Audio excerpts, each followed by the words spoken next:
back on Cosmetologist on Demand. If you didn't subscribe yet, please make sure that you press the red button down below so you'll stay with me in 2020. Today we'll be discussing 10 things that your body would like to tell you but unfortunately can't. And starting with the first one, that is actually very big problem of mine, is dehydration. So your body would like to tell you and wish for in this January 2020 that it needs water. And I'm a very big example of this one. I'm dehydrated from the moment I remember, so this is the video to actually motivate as well me to change something in my behavior. So basically our body is consisting 60% of water, and what water actually makes in our body is the circulation, transportation of nutrients, production of saliva. It's quite a lot, isn't it, right? So if you don't drink enough water, those functions will have some disorder to some extent. Appropriate amount of water that's recommended is 2 to 2.5 liters per day with normal life balance, meaning that you're not exercising heavily, that you're not living with very humid environment, because then you're actually sweating much more and you are giving away much more minerals. So you need to drink also accordingly more in those environments. So at least 2 to 2.5 liters of water, and it's water, not liquids, right? So just extract from that all the coffees, juice, tea, soups, whatsoever. Whenever you're actually drinking caffeine products, you should take 1 additional glass of water. So if you drink 1 coffee per day, 1 additional glass of water per day should be added to this 2.5. If you drink 5 coffees per day, accordingly, right?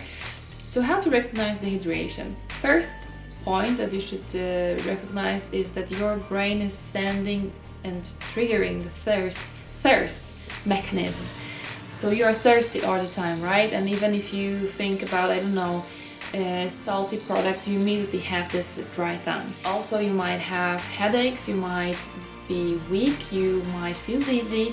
You also can have some muscle disorder, meaning that you have cramps. You feel weak in your body. You might feel weak in muscles, so you don't have the same stamina.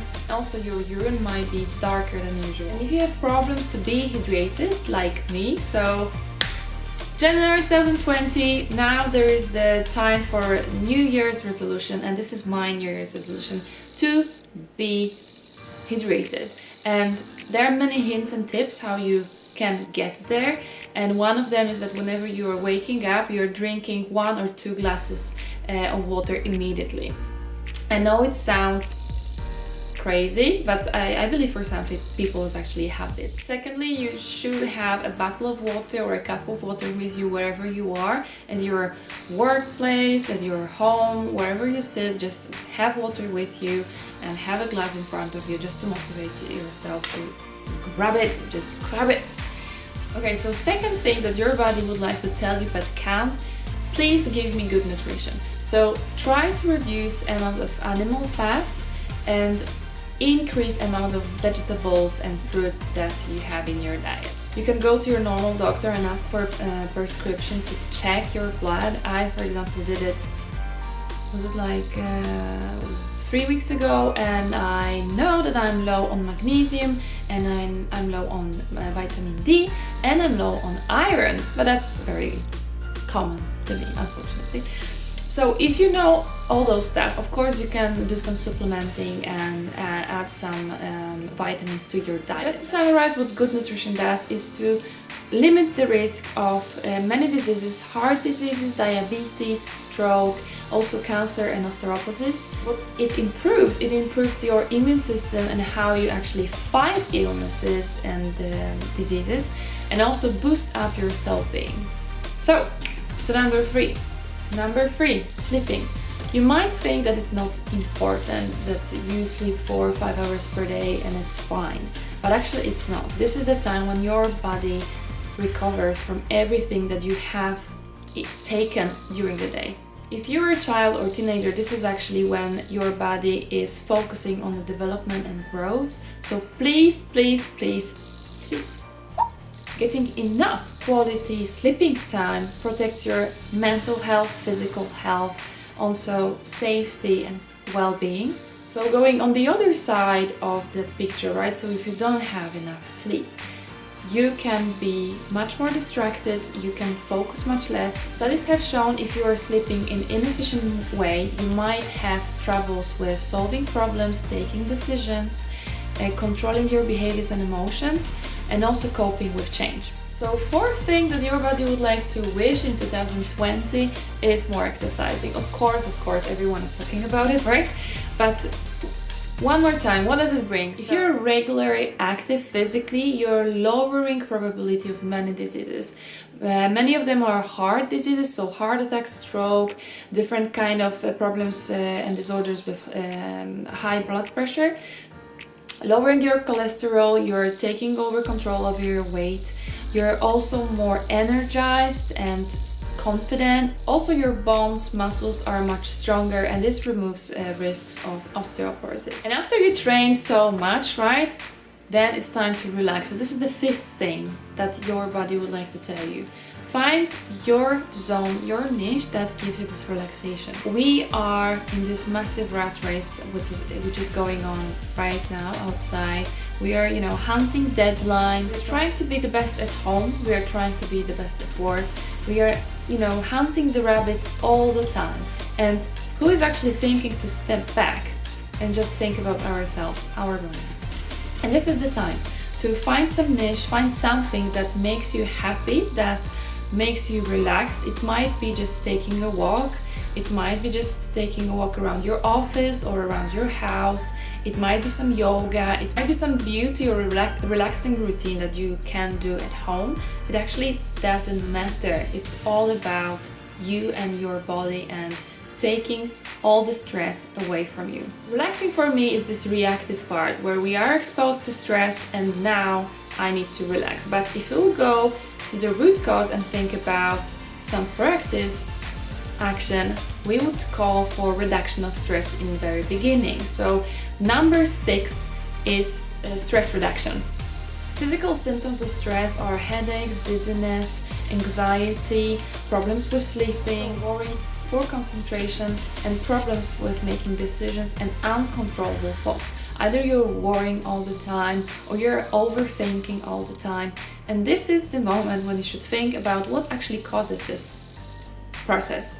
What stresses you the most? Is it work? Is it some particular process at work? Is it something connected to your family life?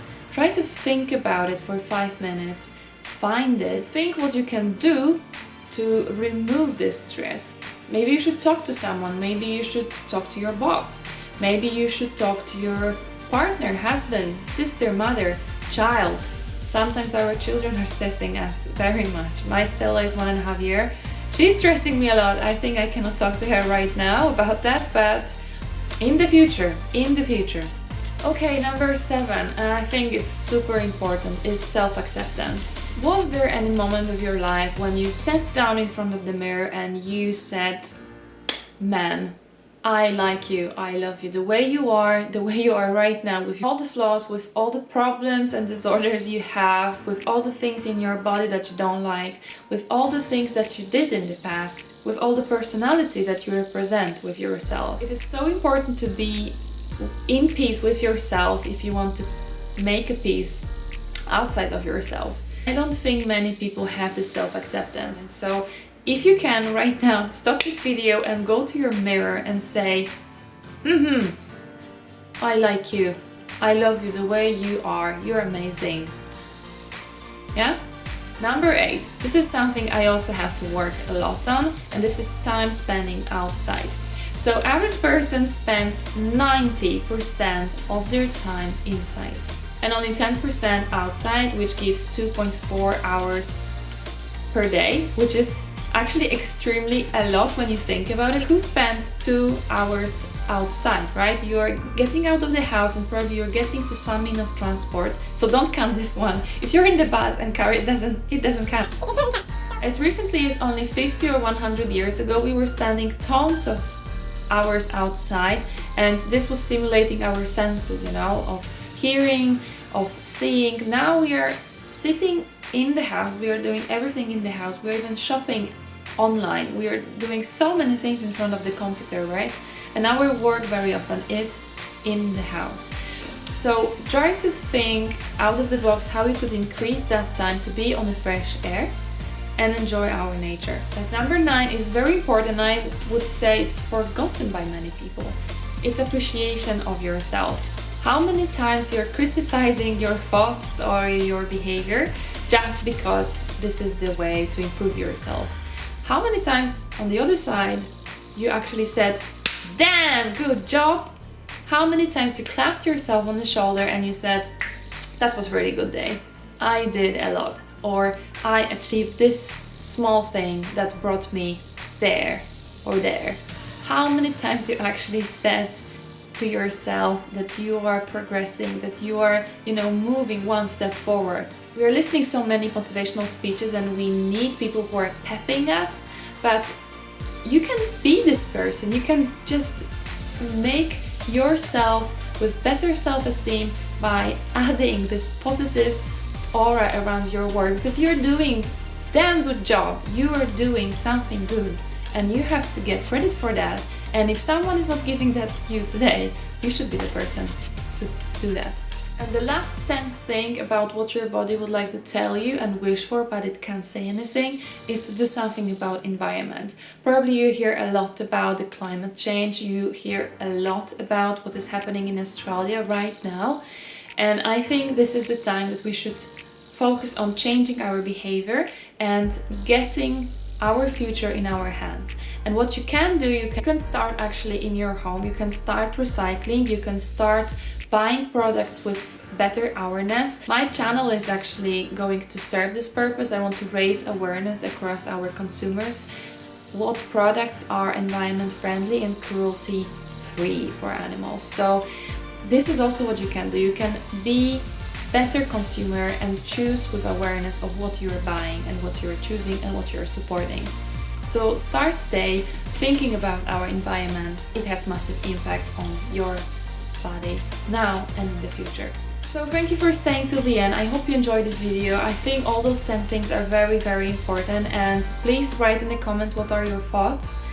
Maybe you have also additional things that you would like to change. Maybe you liked something specific in this video. If you want to stay on this healthy journey with me, click the subscribe button and stay with me on the next video. Bye!